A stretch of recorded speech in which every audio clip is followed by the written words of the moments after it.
Laisse béton! Si vous êtes dans la phase de recherche du territoire rural où posez vos pénates, cet épisode va particulièrement vous intéresser. On y parle de développement local avec Jean-Yves Pinault, fondateur des Localos. Ne vous attendez pas à un discours lisse. À l'inverse des courtisans du système, comme Jean-Yves les appelle, les Localos affichent une forme d'impertinence et vous comprendrez à travers la posture et le récit de Jean-Yves comment cette impertinence s'exprime. Dans son propos engagé, Jean-Yves présente sa vision du local, pointe les différences entre développement local et développement territorial et livre une définition non intuitive de l'attractivité d'un territoire.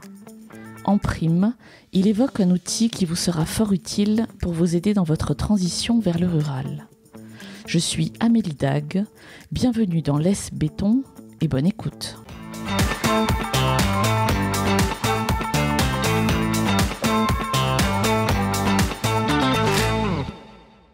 Bonjour Amélie. Bonjour Jean-Yves, tu es une figure incontournable du développement local.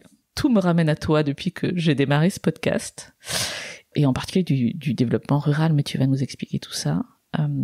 Le développement local, qu'est-ce que c'est ? De quoi parle-t-on quand on parle de développement local ? Et quels sont les enjeux derrière, en fait ? Cette question me permet de dire que, j'ai pas la prétention de te livrer une définition définitive, loin s'en faut. Par contre, je vais te livrer ma vision de ce que pourrait être ma définition du développement local et voilà ce qui peut être aussi aujourd'hui à défendre. Je dis souvent, aujourd'hui on voit une dérive sémantique. Ça revient un tout petit peu à la mode, ce concept de développement local, mais on l'a très vite, depuis une quinzaine d'années, on l'a très vite remplacé par développement territorial. Et le développement territorial n'est pas du développement local. Bref. Alors, le développement local, tel que certains universitaires pourraient le définir, ça pourrait être ce style de phrase, c'est-à-dire c'est une dynamique locale qui présuppose un engagement du plus grand nombre pour tenter de réfléchir à ce qu'ils vivent sur leur milieu de vie, sur leur territoire, ce qu'ils n'aimeraient plus vivre et ce qu'ils aimeraient construire de manière pérenne, de manière un peu solide. Et le développement local, c'est d'abord les forces, les énergies des personnes, et c'est ce rapport intime que ces personnes ont avec leur lieu d'habitation, leur territoire. Mais on pourrait avoir une définition techno, mais ça m'emmerde. Bon, nous aussi alors.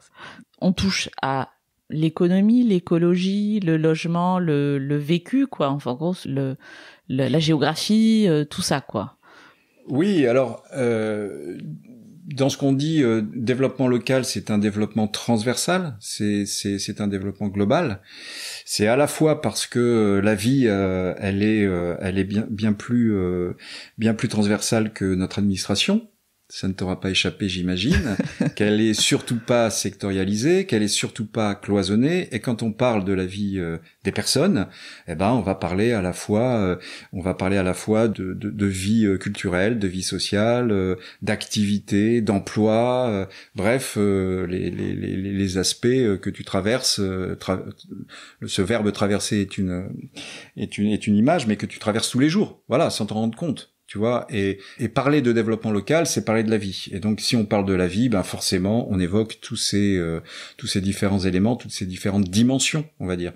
Les mots ont une importance, et je suis persuadé que si on veut s'inscrire dans la transition, il faut être déjà en capacité d'être dans une forme de transition poétique. C'est-à-dire, comme le dit Joe Spiegel, un ex-élu qui a travaillé pendant 30 ans sur la démocratie construction, comme il l'appelle. Il dit, en fait, on a une nécessité de construire, voire d'inventer une nouvelle grammaire. Voilà. Alors lui, il parle de grammaire en termes de démocratie, en fait. Mais moi, si je reprends cette très belle expression, cette très belle image, je dirais que on a une nécessité aujourd'hui pour répondre aux contraintes, aux enjeux, aux urgences qui pèsent sur nos épaules, de réinventer en fait une grammaire qui nous sortent en fait de ce que j'appelle moi le grand récit mensonge. Et ce grand récit mensonge, c'est celui qui prend puissance il y a 3 siècles et qui nous désintime avec la nature, nous permet de croire que nous sommes maîtres et possesseurs de la nature et qui nous donne une foi inconsidérée, me semble-t-il, dans la technologie et finalement dans ce que j'appelle moi le hors-sol. Et cette humanité qui se construit, cette humanité hydroponique. Alors évidemment, j'aime bien ce terme-là parce que ça attire l'attention. On connaît pas forcément. Hydroponique, c'est des cultures sans terre. Merci, et qui voilà, c'est les fraises sans terre, c'est le hors-sol, c'est ce qu'on appelle le hors-sol. Donc cette humanité hors-sol, elle moi elle me préoccupe parce que elle est complètement coupée des liens essentiels avec le vivant. Voilà. Et donc évidemment que c'est un paradoxe intenable de penser humanité sans lien avec le vivant, ça n'existe pas. Et donc, quand je dis ça, je ne suis pas dans un discours politique, je suis juste dans un discours de lucidité. Voilà, ce qui nous arrive dans la tronche aujourd'hui, c'est juste improbable et c'est juste intenable, quoi. Voilà. Et ça, pour moi, c'est la dignité humaine de notre humanité. Elle passe par cette clairvoyance, cette lucidité-là. Voilà. Ils pourront tout nous enlever. Le système pourra tout nous enlever. Notre seule dignité, c'est de comprendre qu'on est en train de se faire piller. Voilà. Qu'est-ce que c'est être hors sol ? Au niveau individuel, qu'est-ce qu'un individu hors sol ? Alors, pour moi, un individu hors sol, c'est quelqu'un qui ne sait pas, qui ne sait plus ressentir en fait ce qu'on appelle aujourd'hui l'éco-anxiété, mais ce qui se passe quand un anticyclone puissant est là sur notre pays pendant 3 ou 4 mois et qu'il n'y a plus d'eau. Voilà, c'est quelqu'un hors sol qui n'habite pas un lieu, qui n'a pas d'intimité avec le vivant, qui ne sait plus voir en fait dans le micro local cette richesse d'insectes, cette richesse de végétaux, voilà, et c'est quelqu'un qui est complètement coupé de ce qui nous permet d'être en vie. Ça, c'est du hors-sol. Ok. Tu parlais de ressenti, mais déjà c'est de la compréhension. Alors c'est lié évidemment, mais non, justement, si tu veux, il y a des débats qu'on va pas ouvrir là entre nous, et c'est dommage, et qui peuvent paraître très intello, mais qui sont au cœur de ce grand récit mensonge. On est dans quelque chose qui est d'abord de la sensibilité. Les philosophes appellent cela la phénoménologie. Donc en fait, on ne peut prendre contact avec la réalité ou des réalités que par des phénomènes, et donc notre sensibilité. Et ça, en fait, et c'est pas Pinault qui le dit. Il y a plein de penseurs qui le disent, et mieux que moi, largement, et des universitaires, des chercheurs, ils disent en fait, on est dans une forme d'anesthésie. L'éducation au sens est absolument appauvrissante, appauvrie et appauvrissante, ce qui fait que finalement ces joies de tous les jours d'être en vie et de regarder le vivant, eh bien on ne l'a plus. C'est le côté malin du consumérisme et du marketing. C'est-à-dire qu'on nous met hors sol, on crée des besoins à un moment qui vont s'exprimer de différentes façons, très marketés. C'est les vacances, c'est les week-ends, c'est les résidences secondaires et c'est les migrations ville-campagne. Merci pour la transition. On va y arriver. Tu es directeur des Localos que tu as fondé, je pense, hein, c'est ça? D'accord. C'est une association donc, qui œuvre pour le développement local et pour la transition écologique par le local. Je ne sais pas si je m'exprime correctement, si je trahis pas votre projet. Mais ce qui m'intéresse là, c'est que cette association se proclame impertinente. J'adore. Mais en quoi les Localos sont-ils impertinents ? Quand on parle de grands récits mensonges et que d'autres parlent de systèmes indépassables, voilà, il y a une nécessité d'impertinence. Impertinence au sens où on ose dire des choses qui fâchent, on ose dire que le roi est nu. Voilà, je sais pas si tu te rappelles de ce conte d'Andersen, qui est magnifique. Voilà. Et donc tous ces courtisans du système qui les nourrit, qui fait de eux soit des chefs haillons, soit des soutiers, eh bien, on ose dire que ce système-là, si on le regarde, il est très souvent injuste, il est manifestement funeste, et qu'il faut du courage pour le dire. Voilà, il faut du courage, il faut de l'impertinence pour faire un pas de côté et finalement objectiver ce qui se passe et ce qui nous arrive dans nos vies à nous, dans notre système, dans notre société. Pour voilà, enfin, l'impertinence, c'est déjà la capacité de se penser différemment et de penser les choses différemment, qui est un autre possible. Voilà, pour moi, c'est ça l'impertinence. La capacité d'être impertinent, c'est de faire ce pas de côté, de tomber à côté et de s'apercevoir que le à côté peut enrichir, peut être fertile et peut voilà amener à d'autres manières de penser, à casser des clichés, casser des représentations, casser des idées reçues, ne plus être dans le prêt à penser. Voilà.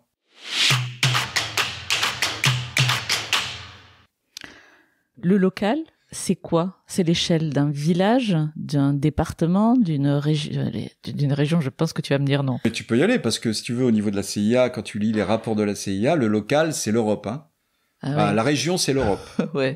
Voilà. Vu de là-bas, donc le local, ça peut être la France, ça peut être l'Allemagne. Bon, bref. Je fais un tout petit pas de côté pour revenir sur ce qu'on appelle aujourd'hui territoire et qui est très présent dans les discours des uns et des autres, et notamment le discours des partis politiques ou des stars de la politique. On pense qu'il est urgent de redéfinir ce que c'est qu'un territoire. Voilà. Et un territoire, quand on parle de développement local, on a la fâcheuse tendance à imaginer tout de suite une carte qui est une carte administrative, une carte juridique, une carte un territoire artefact pensé administration quoi, de manière administrative. Et donc ça c'est évidemment quelque chose qui est antinomique, un empêchement à la transition. Donc on aimerait bien redéfinir, on aime redéfinir en fait cette question de territoire. D'abord justement en y mêlant du sensible et en réaffirmant que le territoire, ce n'est pas le territoire des humains, mais c'est un territoire de cohabitation dans lequel tu vas retrouver des humains. Et en fait, le territoire, c'est plutôt, on préfère milieu de vie, tu vois, le milieu de vie, le milieu du vivant, nous semble être plus proche des réalités. Et donc le territoire, c'est une rencontre absolument extraordinaire, donc fragile, entre à la fois le vivant, dont les humains, mais également en fait le minéral, le climat et bien sûr l'histoire. Et cette histoire, elle est à la fois la grande histoire, le temps des cosmologies, comme disaient les Grecs, le troisième temps, l'aion, mais c'est aussi en fait notre capacité à comprendre que l'histoire minérale, l'histoire du vivant, elle compte aussi dans la fabrication des milieux de vie. Donc elle compte aussi dans la fabrication des territoires. Voilà. Et le local, en fait, c'est quelque chose qui est arpenté, qui est pensé, qui est vécu, et sur lequel nous, en tout cas les localos, on peut agir sans demander la permission, quoi. Voilà. Je dis souvent, le local, en fait, ça peut être 1 km², ça peut être 400 m², ça peut être 30 m². C'est là où en fait on peut agir soit pour faire du bien, soit pour faire du mal. Voilà, alors donc autant peut-être essayer d'imaginer de se faire du bien, alors à la fois entre les humains, mais aussi dans cette relation intime, fragile, avec le vivant, et dans cette cohabitation entre le vivant et le support qui rend possible le vivant. Et donc, si je comprends bien, à l'extrême, je pourrais ne pas avoir le même local, entre guillemets, que mon voisin. Imaginons que mon voisin, je sais pas... fait tous les jours 1h30 de train pour aller travailler à la ville la plus proche, alors que moi, je travaille en local. La notion du coup de local peut varier entre lui et moi. Est-ce que je me trompe là ou Non, c'est exactement ça. Et c'est le cas aujourd'hui partout. Nous n'avons pas le même local. C'est une construction. Ouais. Et on a des bases communes, mais on n'a pas le même local. Et le développement local, quand tu me parlais de la définition, c'est de se réinventer un commun. Le développement local, c'est ça peut-être qui est très fort. C'est prendre conscience qu'on a des communs et qu'on a un commun qui est une construction en fait politique, culturelle, au-delà de ces acceptions qu'on a données, soit militaires, soit administratives, soit électorales. Et c'est ça l'enjeu du développement local. Et c'est pour ça que c'est pas ça n'aura jamais rien à voir avec le développement territorial. Ces deux concepts sont très différents. On pense qu'il faut enrichir cette notion de local avec cette notion d'habiter, en fait. Voilà. Et habiter un local, ça veut dire qu'on a des liens, on n'est pas hors sol, et qu'on a des liens avec le milieu de vie dans lequel on s'inscrit. Voilà. Et effectivement, si tu veux, quand on est sur ce qu'on appelle les navetteurs, sur quand on est dans des communes dortoirs, quand on est sur en fait des lieux où on ne fait que passer une partie de sa journée et où on n'a pas forcément de lien avec le vivant, de lien avec on est dans ce que moi j'appellerais plutôt une forme de consommation du lieu, une forme de consommation de territoire. Et aujourd'hui, force est de constater que la pandémie a agité les certains médias et surtout les agences immobilières pour faire du village, de la commune, du territoire rural, un produit de marketing pour des gens qui peuvent se payer du calme, du foncier et du bâti. Voilà. Mais ces personnes-là, en fait, n'habitent pas, en tout cas pas encore, me semble-t-il, leur lieu. Ils s'en servent comme un outil qui leur permet d'avoir une meilleure jouissance d'après eux, quand tu vas les interviewer. Voilà. Et là, effectivement, on est dans une situation compliquée là pour fabriquer du développement local, puisque la pensée de l'habiter, elle ne va pas être ressentie, expérimentée par tes populations et notamment dans les communes dortoirs.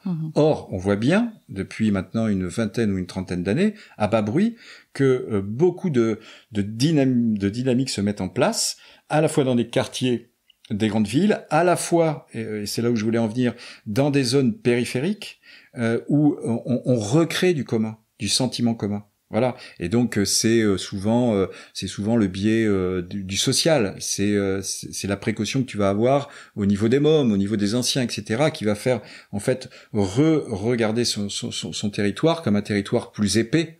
Voilà, plus large que celui en fait d'avoir juste à un moment ta maison souvent ta maison ou ton appart, on va dire, qui va te permettre de dormir la nuit, quoi. Voilà, c'est comment tu étoffes ta vie en lien avec le territoire que tu habites. Et c'est là où commencent à se poser des questions du développement local. J'adore l'idée d'étoffer sa vie, je trouve ça beau. Tu parlais de fabriquer du développement local. Comment fabriquez-vous les localos du développement local? Avec qui? Comment ça marche en fait? Nous on est très humble là-dessus. On pourrait même être taxé, et après tout pourquoi pas, de faiseurs quoi, ou d'experts. Pire, des experts. Waouh, quelle insulte. Nous on se met aux côtés en fait d'acteurs, d'habitants, de citoyens, d'élus.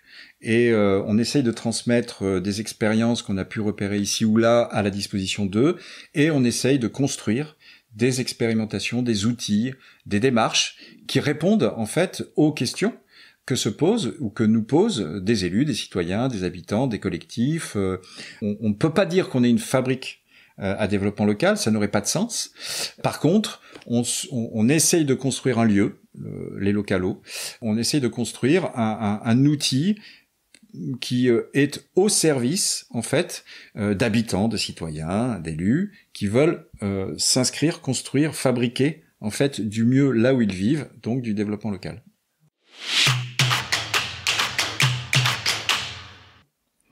Sur l'attractivité, quelles sont les initiatives qui ont pu marcher? Qu'est-ce que toi tu as pu voir qui fonctionne? Et peut-être que la réponse elle est variable selon les territoires et qu'il n'y a pas de bonne façon d'attirer de nouveaux habitants.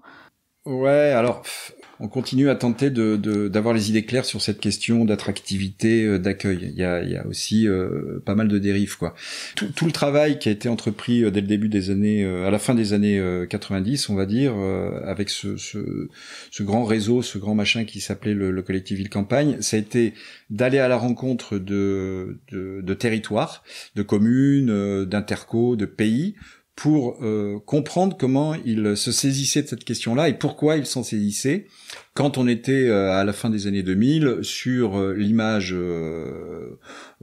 en gros l'avenir de l'humanité dans les métropoles et les mégalopoles et puis le reste c'est les territoires supplétifs, la ruralité, bon on reste dans des représentations de plouquitude comme dirait Valérie Joussomme, bon voilà. Et donc on a essayé en fait de comprendre quels étaient les leviers et qu'est-ce qui était en fait travaillé et pourquoi c'était travaillé, et on a beaucoup insisté sur la redéfinition de ce terme d'attractivité, parce que c'est un terme attractivité qui est plutôt d'ailleurs anglo-saxon au départ, et qui est dans le discours très néolibéral de l'Europe, où finalement c'est l'économie qui dirige tout, et nous on se met au pas pour que l'économie fonctionne. En fait, l'attractivité d'un territoire rural, quand il est question en fait de personnes, c'est comment en fait un territoire, une commune, une communauté de communes, un pays, un PETR, un territoire rural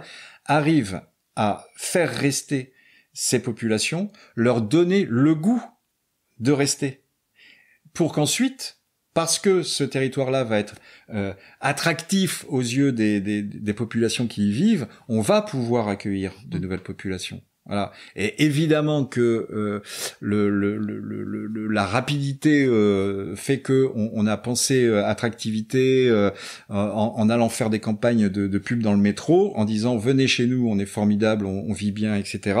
Sans trop se soucier de ce dont on avait besoin pour bien vivre sur le territoire. Les dernières formes de développement local, c'est ce qu'on appelle les politiques d'accueil. Elle vise, en fait, à travailler de manière globale, de manière structurante, le territoire. Et c'est là où ça devient compliqué. L'histoire de l'attractivité, c'est pas du marketing, c'est pas de dire venez vous installer, on a un prix de mètre carré pas cher. C'est juste la dérive de la grande réification du monde. C'est-à-dire en fait on fait du territoire, on fait de la parcelle un objet à vendre, quoi. Voilà. Et on s'aperçoit avec maintenant 20 ans voire 30 ans de recul qu'effectivement les communes, les territoires qui ont souhaité travailler de façon plus fine, plus transversale, plus ambitieuse, donc plus compliquée, plus complexe, eh bien elles ont des réussites manifestes. Contrairement à d'autres où finalement l'accueil de nouvelles populations, en fait, c'est soldé par l'arrivée de quelques personnes au capital financier et intellectuel supérieur, ou en tout cas supérieur à la moyenne, et que tout ça n'a pas eu finalement d'effet levier pour le plus grand nombre. Et donc on s'aperçoit que ces territoires-là restent sous la dépendance de la ville ou d'autres lieux où on est simplement pour le dire vite, mais au moins on comprend, on est sur des territoires un peu dortoirs, définitivement pas autonomes et qui sont effectivement très fragiles. Voilà, et en gros quand on n'a pas une voiture sur ces territoires-là, quand on n'a pas les moyens de 2 voitures, même quand on est en couple avec des mômes, on en bave. Voilà, parce que nos politiques publiques d'aménagement du territoire, même si aujourd'hui on sent que c'est en train réellement de bifurquer, pas assez à notre goût, mais on a déserté en fait ces territoires ruraux. Tout simplement. Enfin, la République, pour moi, quelquefois, il faut la chercher sur certains territoires, quoi. Voilà, c'est pas des territoires qui gagnent du pognon, c'est pas des territoires densément peuplés en consommateurs. Donc on voit bien que la privatisation des services, elle s'éloigne, elle fait pas son beurre, elle ne rétribue pas assez son capital dans les territoires ruraux. Voilà, c'est pour ça qu'il a fallu beaucoup d'argent public pour tenter d'éviter des zones blanches. Parce que les opérateurs numériques, quand on les a privatisés, quand on a ouvert le truc au business et aux opérateurs privés, eux, qu'est-ce qu'ils vont ? Ils vont à Lyon, ils vont à Paris, ils vont en Île-de-France, ils vont pas aller dans le Cantal ou ils vont pas aller dans le Limousin, quoi. Voilà, ça rapporte pas de pognon, quoi. Voilà, et donc et c'est là où on se dit que les politiques d'accueil ou d'attractivité ou d'habitabilité, en fait, c'est un but et un prétexte pour les territoires. Pour les territoires qui accueillent beaucoup de populations, c'est un prétexte pour réviser, en fait, leur organisation. Pour ceux qui ont besoin d'accueillir de nouvelles populations également. Et le but, en fait, devient l'accueil ou une meilleure harmonie au niveau des structures démographiques.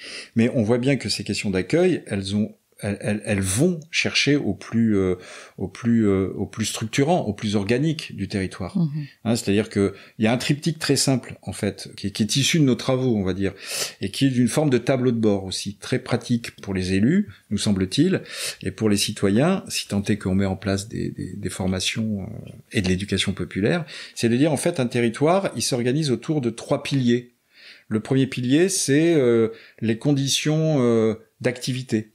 Donc c'est comment en fait ce territoire-là entreprend pour produire de quoi satisfaire nos besoins.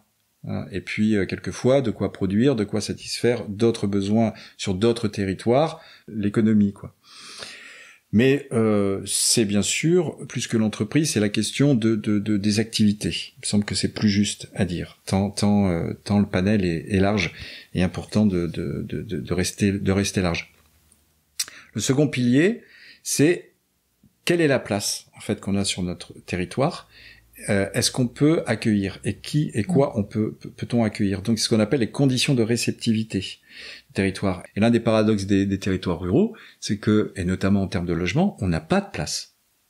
C'est bizarre, mais on n'a pas de place. Et puis le troisième qu'on pourrait mettre au milieu et un petit peu au-dessus, c'est ce qu'on a appelé les conditions d'aménité du territoire. Qu'est-ce qu'on y retrouve?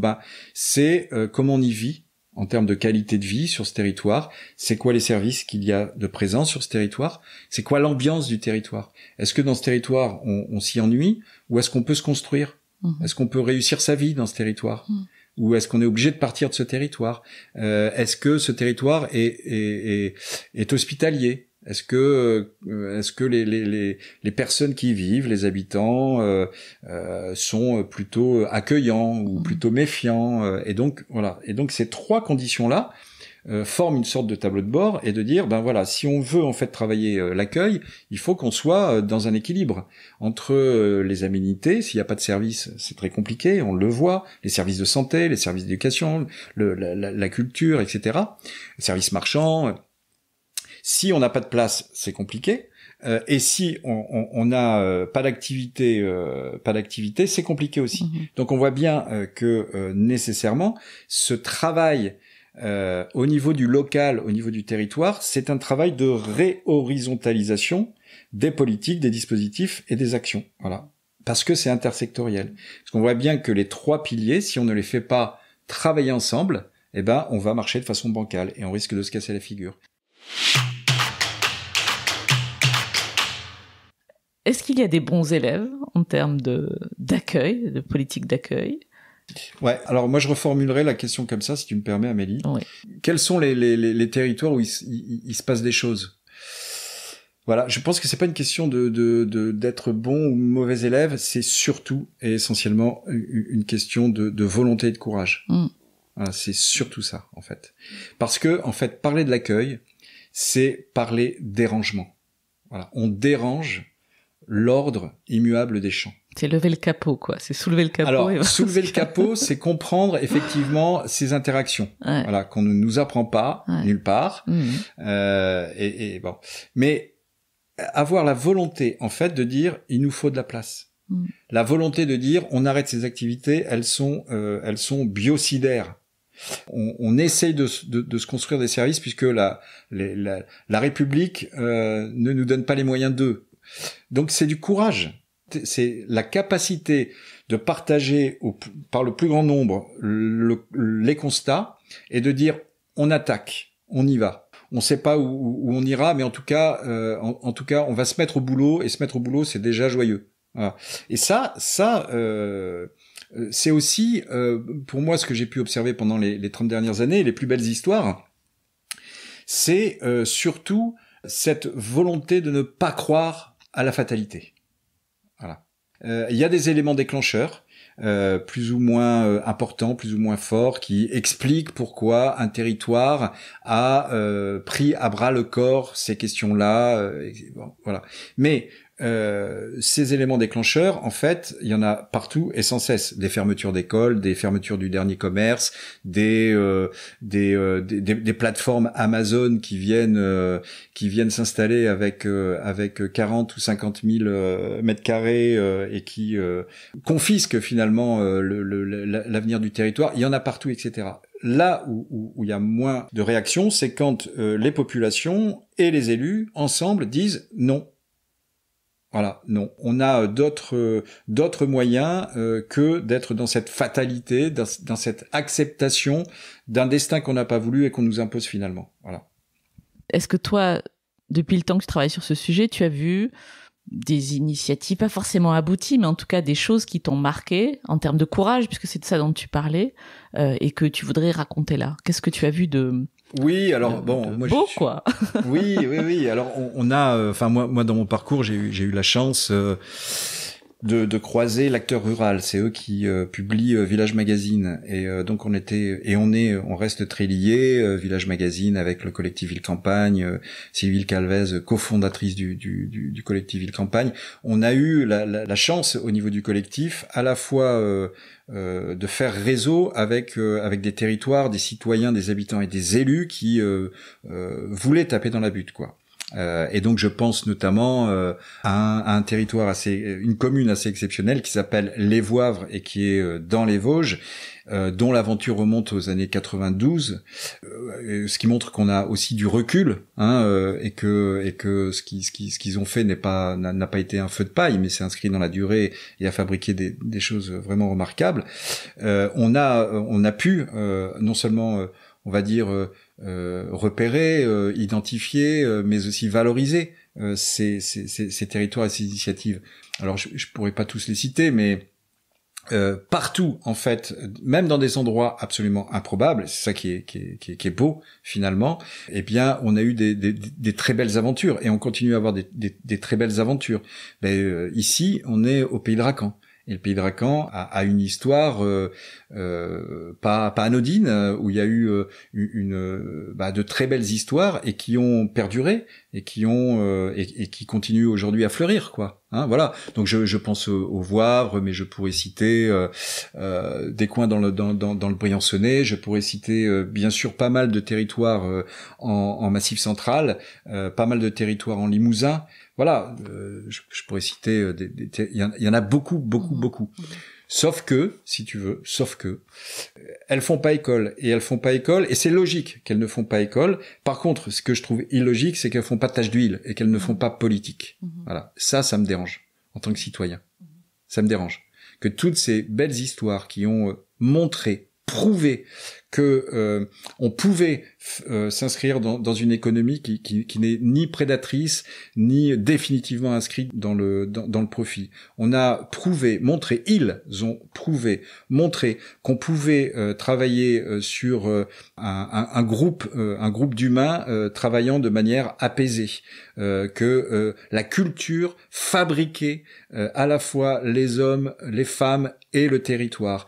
Et pour autant, ça fait toujours pas politique, ça fait toujours pas de tache d'huile. Ça m'agace. Ça, je pense que ça agace les localos.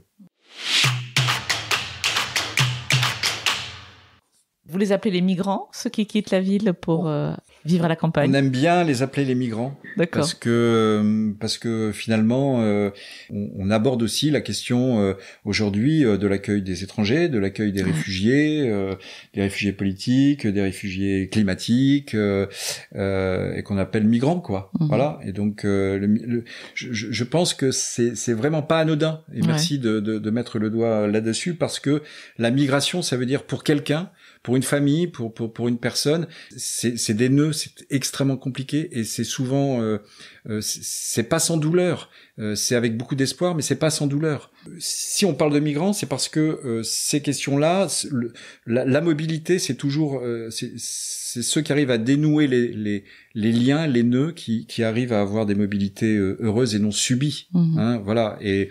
dans ces questions d'accueil de population sur les territoires ruraux, il y a beaucoup de personnes qui ont choisi ces mobilités, mais il y a aussi des personnes qui n'ont pas choisi. Clairement. Voilà. Bien sûr. Et d'ailleurs, la non-mobilité, c'est à la fois un choix, mais aussi quelquefois quelque chose qu'on appelle être une assignation. Et on peut être assigné d'ailleurs dans une grande ville ou aux abords d'une grande ville, comme on peut être assigné dans un petit village, quoi. Voilà. Et donc la question de la mobilité, forcément, il faut et de la migration, il faut la penser avec tout ça, à la fois dans ces empêchements, dans ces embâcles, ces embûches, mais aussi penser comment en fait ces mobilités-là vont s'adresser au plus grand nombre, à ceux qui peuvent être mobiles, ceux qui ne peuvent pas être mobiles, et qu'est-ce qui fait qu'on va pouvoir être mobile. Voilà. Et donc forcément que la mobilité physique, c'est aussi la mobilité dans la tête, quoi. À ceux qui ont le luxe de choisir leur migration, qui sont aujourd'hui en ville et qui ne veulent plus être hors sol, qu'ils le ressentent comme ça ou pas, en gros, qui ont un besoin, comme moi à une époque, de pas forcément de quitter la ville, mais d'aller dans un endroit qui a du sens, on va l'exprimer comme ça. Est-ce que tu as un message à leur faire passer ? Qu'est-ce que tu aimerais leur dire à ces gens-là ? Je dirais, juste une petite remarque. Le luxe, quelquefois, quand tu dis le luxe, c'est aussi la capacité qu'on a de dire basta, quoi. Voilà, je me tire, je prends des risques, mais je me tire, quoi. Voilà, sans avoir de trop. Oui, il n'est pas forcément matériel. Voilà. Mais c'est un capital culturel, ce que tu évoques. Tu vois, c'est que la personne ou les personnes se sentent en capacité de rompre avec des liens familiaux, avec des liens amicaux, avec des réseaux, et ça c'est pas donné à tout le monde. Et c'est vrai. Moi sur ce qu'on a pu observer, et entre guillemets capitaliser, je n'aime pas ce terme de capitaliser, mais en fait il y a aussi là un triptyque. Et moi, ce que j'ai envie de dire à toutes ces personnes, c'est de dire, si vous avez envie de foncer, foncez. De toute façon, il y a toujours eu des personnes qui ont foncé, et tant mieux. Et voilà.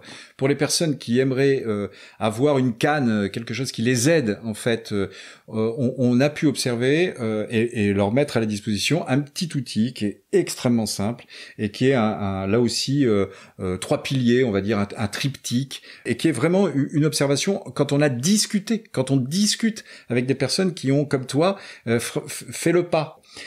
C'est de dire, en fait, il y a d'abord le projet de vie.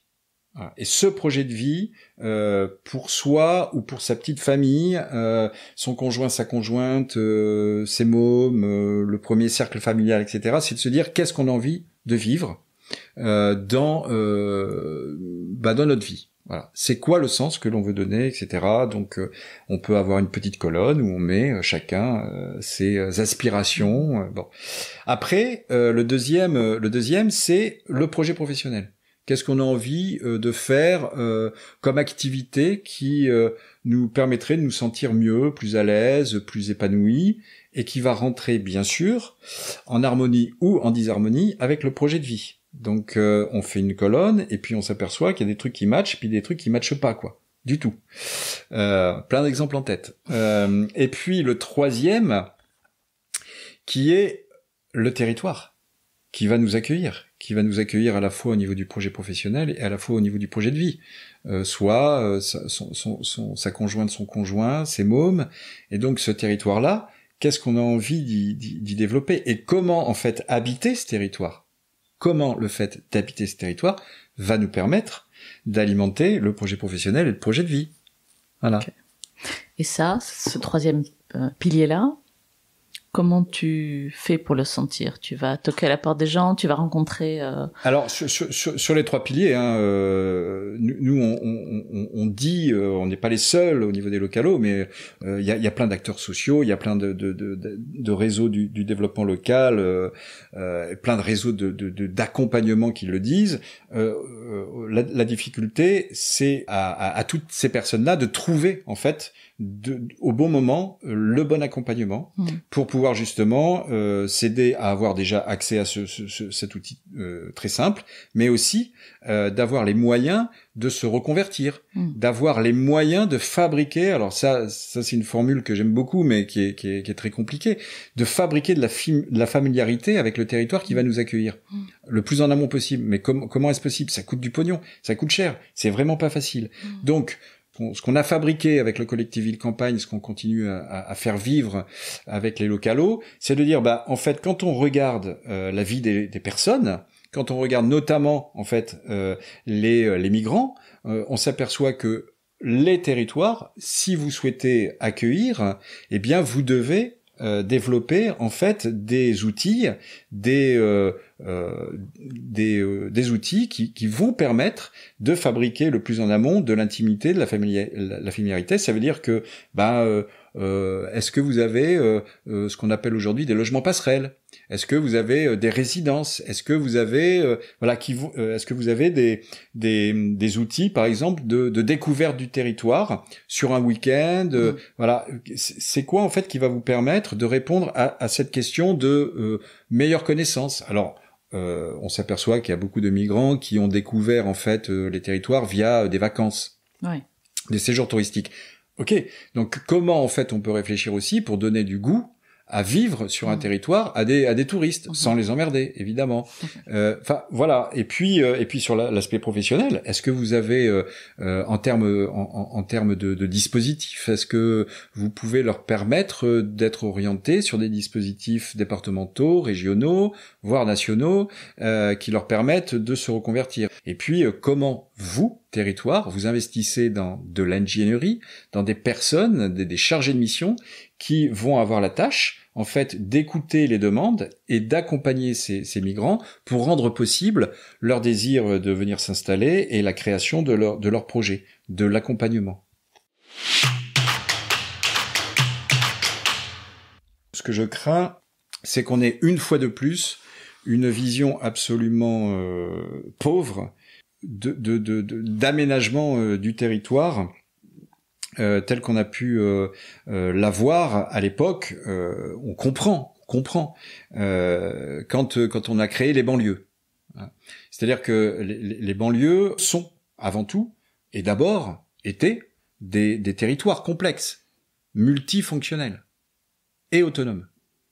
Et ils étaient autonomes dans une interrelation avec les territoires contigus, avec les territoires, voilà. Donc, l'exemple le plus concret, c'est les ceintures de maraîchage, c'est les murs de Montreuil, les murs à pêcher, à verger de Montreuil, etc. Bon.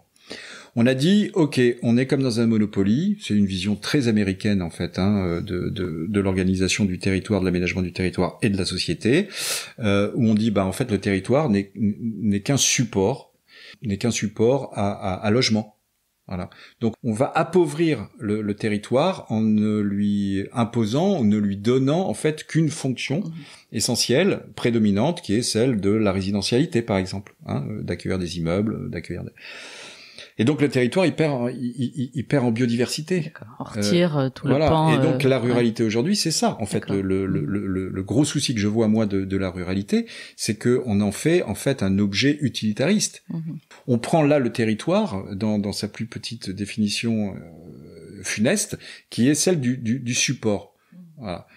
Or, un territoire, encore une fois, je reviens pas dessus, mais c'est bien plus qu'un support. Et donc le territoire n'est même pas qu'un décor. On voit bien que le risque qui est déjà en œuvre, quoi. Enfin, je sais pas, si tu te balades entre La Loupe et Saint-Paterne-Racan, si tu te balades entre Limoges et Tours, tu vas t'apercevoir que le territoire, il est devenu complètement uniformisé. Il y a partout les mêmes ronds-points, partout les mêmes enseignes. C'est une catastrophe parce qu'aujourd'hui, on voit bien que cette diversité, elle entraîne des vulnérabilités, mais complètement incroyables et tragiques. Voilà, et cette non-autonomie des territoires, c'est une des vulnérabilités terribles, et c'est un des enseignements forts de la pandémie. Voilà, pour répondre à nos besoins essentiels, ne serait-ce que ça, on s'aperçoit qu'on n'y est pas du tout. On n'y est pas du tout. De quoi pouvoir manger, de quoi pouvoir se soigner, on n'y est pas en fait. On est complètement sous perfusion, quoi. Voilà, et c'est ça, et c'est en retrouvant de la diversité qu'on va pouvoir répondre à ces vulnérabilités. Si on ne réinvente pas du complexe, si on ne touche pas terre, si on ne retrouve pas les liens pas chers, naturels, qui font que on se retrouve dans des écosystèmes, ça va être très dur. C'est déjà très dur pour 60% de la population mondiale. C'est déjà très dur. Enfin, dans quel rêve est-on, quoi ? Dans quel grand récit mensonge est-on ?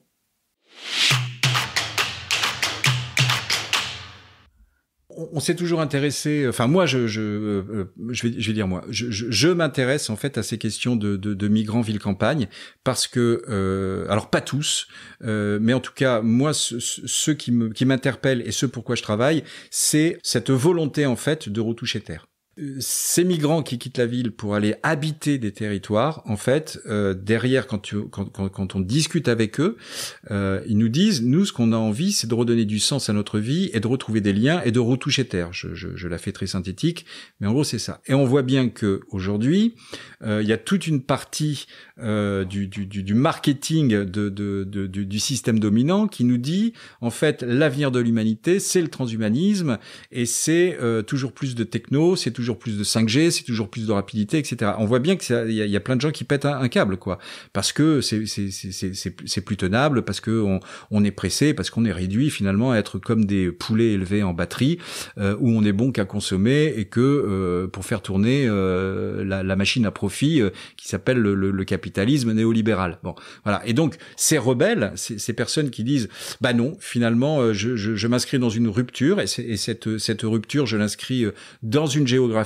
eh bien, ces gens-là nous montrent que cette fatalité à devenir des poulets élevés en batterie, les pauvres, eh bien, elle n'est pas inscrite dans l'humanité, que les villes, les mégalopoles ne sont pas les derniers lieux de vie de l'humanité, et que finalement, se réinscrire, se réencastrer en fait dans les écosystèmes naturels, pas au-dessus, pas à côté, c'était un moyen de répondre à nos vulnérabilités croissantes aujourd'hui d'un système qui s'est pensé hors sol, hors monde, et dont les plumes sur les ailes commencent à fondre au fur et à mesure qu'on approche du soleil. Et il y a réellement, ce sont les personnes qui nous le disent, et moi-même j'en fais l'expérience, il y a réellement une joie à se dire on va faire des choses ensemble, mais même si elles sont toutes petites.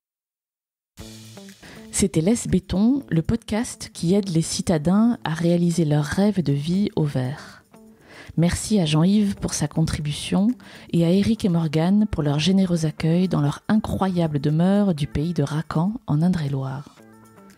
Si vous voulez réagir à cet épisode, témoigner vous-même au micro de Laisse Béton ou me suggérer des invités, écrivez-moi à amélie@laisse-béton.fr.